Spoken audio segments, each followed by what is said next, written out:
In JavaScript, a self-executing function is a function that literally executes by itself. It does not need to be executed. Let's look at this example. Here I've got two buttons, foo and bar. And when I click foo, we can see that every time I click it, the message updates. You click foo button and 7, 8, 9 times. So it's counting how many times it's been clicked. But when I click the bar button, nothing's happening. Well, let's find out why. Let's forget about foo for a minute and look at the bar click event handler. Now I've got this function bind bar. And this function basically sets up the click event handler. So when this function bind bar is executed, we use the add event listener method and we attach it to the element with the ID of bar, and we set up this click event handler, and we see that we're updating the message. So pretty simple, but it's not happening. We can see that it's not happening. And the reason is because when the page loads, that function has not been executed yet. But I've got another event handler down here. So I'm getting the element with the ID of bind bar, and I'm adding the add event using the add event listener method, and clicking the bind bar or binding the bind bar function. So when I click this button, the bar button should start working. So click that button, and now the bar button works. So now both buttons work.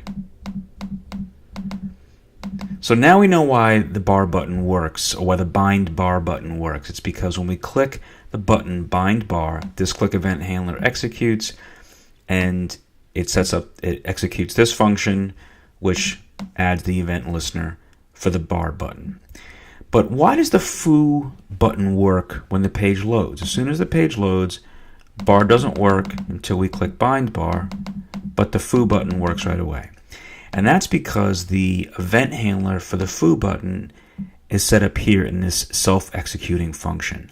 Now this self-executing function is really just a function. It's very simple. The difference is it's wrapped in parentheses and followed by parentheses. So I'm going to paste it back here, and you can see that it's just a function wrapped in parentheses and followed by parentheses.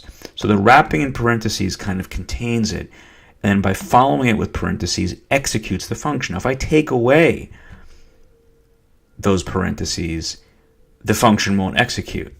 You can see the foo button doesn't work now. It's the open close parentheses that follow the function that make the function execute right away. So a self-executing function is one that executes on its own. As soon as it's created, it's executed. And in our case, it's setting up the click event handler for the foo button right away. So when this code loads, before any of this code even gets executed, this click event handler for foo is set up right away. And that's because this self-executing function is simply a function wrapped in parentheses, followed by parentheses, and it's the following parentheses right here that makes the function execute right away. And that's why this function executes as soon as it's created, which sets up the event listener for foo, but the bar event listener we have to execute manually by clicking this button.